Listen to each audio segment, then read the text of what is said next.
is me, Love Coach Tam, here at Wed It Bliss Efficient Services, and I am in our elopement room. So, this elopement room is where we officiate weddings as well as where we conduct our relationship coaching sessions. So, welcome to the Wed It Bliss Elopement Room. This is the lovely Wed It Bliss altar, and this is the arch where all of the love and elopement magic happens. And behind me is the wedding wall with lots of pictures of lots of couples that we have married over the past 5 going on 6 years in business. So I'll just give you all a brief summary of Wed It Bliss. Really quick, the Wed It Bliss brand started out just doing small elopements outside in the park during the COVID pandemic. Um, Wed It Bliss Efficient Services started as a business before the pandemic, but it was really, really slow. And once the pandemic started, there were lots of people getting married, but all of the wedding chapels and things were closed. So most people they were forced, if you will, to get married outside where there was lots of space. And, they'd had to do elopements in the park or under a gazebo downtown and things like that. Some people even did it in their backyards. So since there were lots of places, chapels and things like that closed, Wed It Bliss Efficient Services started popping and was booming during the COVID pandemic, all the way from the summer of 2020, all the way up until now. And so I think ever since things have had to be kind of low key and small, a lot of people are starting to realize that you save a lot of money having a small, intimate elopement versus larger weddings in halls and things like that. And a huge trend that I've seen is that people are kind of getting away from the traditional church weddings and they're wanting to do it in halls or outside. So our busiest season is in the summer and in the fall when people do have those outdoor elopements and things, or when they have them in a smaller, intimate chapel to kind of cut the cost. And then they use the money that they would have otherwise spent on a larger wedding on a honeymoon or buying a home and things of that nature. So that is why Wed It Bliss you know, has kind of moved away from doing bigger weddings and smaller weddings because that is the most of our business. Most people that hire us as their wedding officiant are getting married in smaller places and doing intimate weddings. And so this year we decided that we didn't want to keep, being mobile efficients and going to the different elopement halls and things that our couples and, clients were asking us to go to. We wanted to have our own venue. Oh, you want to see my hand? We wanted to have our own venue. Um,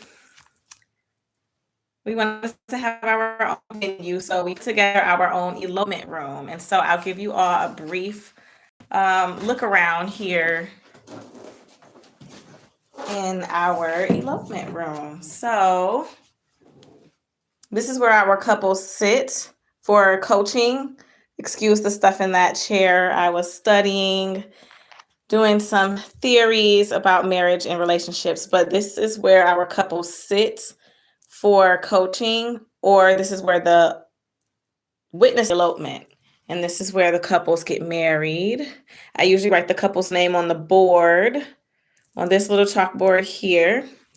And then this is the altar and some of our awards and things like that. The Inner Award of 2022 and 2023, our cards, our pins, selfie props, our backdrop for pictures, and then our wedding wall. So, and then more credentials and things like that. So that is our elopement room. And that is how the Wed It Bliss brand got started, doing intimate elopements. And then a lot of our couples started asking, do you do premarital counseling? And I did not provide that at the time. But after being asked after so many times, I ended up taking a few classes so that way I can start doing premarital counseling. And then that's when my passion just grew So now I'm in the process of getting ready for grad school to become a marriage therapist, a licensed marriage and family therapist. So wish me luck in school. I haven't been to school in almost a decade, so it's going to be a process. However, let's get into the nitty gritty of this video. So now you know that I am an ordained minister and I do weddings. So sorry about that. My alarm's going off. I officiate weddings and I am a certified relationship coach. Let's get into the nitty gritty of this video, which is coming from a relationship coach lens and also from a married woman's lens about long distance relationships. So, long distance relationships can be a little rough. I have experienced a handful of long distance relationships, if you will. So I have experience with this. So everything that I'm going to be saying, I'm looking at my notes on my other device. So please, if I'm looking down, don't think that I'm not paying attention to this video. I'm just trying to remind myself of all of my notes that I took. But this is going to be coming from personal experience as well as experience from coaching other couples that are in long distance relationships. So without further ado, how can you navigate a long distance relationship and make it work? Well, first thing first, communication is everything. Now, I'm always going to start everything that I talk about as it relates to relationships and marriage with communication. You need open and honest communication. Now, your partner is not physically there with you, so they have to be able to, know what's going on throughout your day and how you're feeling and things like that. And they can't do that if you don't communicate. So, communicating your emotions to them, just communicating in general, just a quick text, good morning, I'm thinking about you. And you all know those little digital gifts that you can send someone with, like, good morning with a cup of coffee or something like that. I like to send those because they're cute little ways to show your long distance partner that you're thinking about them. So that's something that I like to do. Video calls and things like that, or just recording yourself saying something nice or loving and then sending it to your long distance partner is also a way to show them that you care. So that is one thing, communication. Now, you can also plan creative virtual dates. So, my husband and I, we like to paint. We're very creative people. So, really quick, my degree is in music. My husband was an art major. So, a lot of times we will plan to do a painting tutorial and we'll find a painting tutorial on YouTube. I'll send him the link or he'll send me the link of whatever he wants to paint, and then we'll make sure that we both have canvases, paint brushes, and all of that stuff already set up ahead of time. And then when it's time for our virtual date, we just pop on a video call and then we'll watch the YouTube video on our laptops or our tablets and we'll paint together. And so it's kind of like we're doing a paint date together. Although we are far away from each other, we're still doing that activity together. So creative dates like that, or you can put like lyrics of your favorite song on the TV screen and do karaoke together virtually. That's another cute idea. You can take time to go out in nature together, like maybe go for a nature walk and be on a video call. And wherever he is, he can go for a walk. I'll go for a walk, and we'll just show each other our surroundings. You can have a topic that you want to discuss during the walk, but I find it very cool to just be able to enjoy the nature for what it is and just switch the camera around so that he can see what I see. And then he does the same thing. And we'll be like, if I see something on my end, I'll say, oh, do you see that red bird over there? And he'll show me the beach or whatever. And it's just very interesting to do things like that. So that's another suggestion I have for long distance relationships. And then I have two more suggestions to help navigate long distance relationships. Lean on your support system. So your partner is away, they're long distant, and you can do all of these fun things together virtually. But if you need something, of course, your partner won't be there to help you with that. So if you have a support system like a trusted mutual friend that can come over and help you with that leaky sink while your husband is away, definitely call that uncle or that trusted mutual friend or whatever to come over and and figure that out. And then you can have your partner on a video call or on these things are happening. They're not there to fix it. And they probably already feel, a little guilty or sad that they're unable to help. So just let them know what's going on.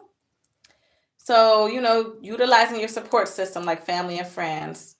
And then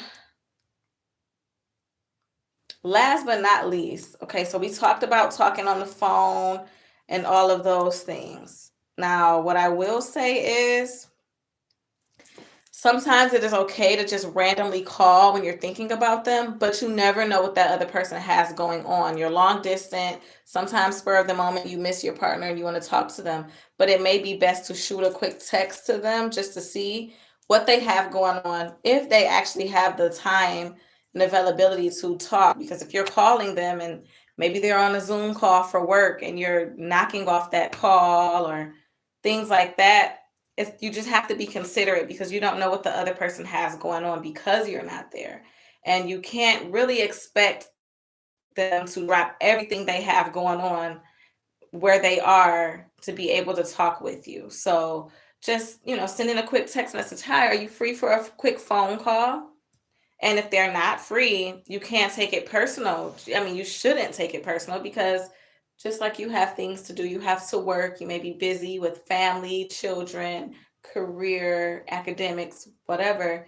Your partner has other things going on too. So you want to consider those things.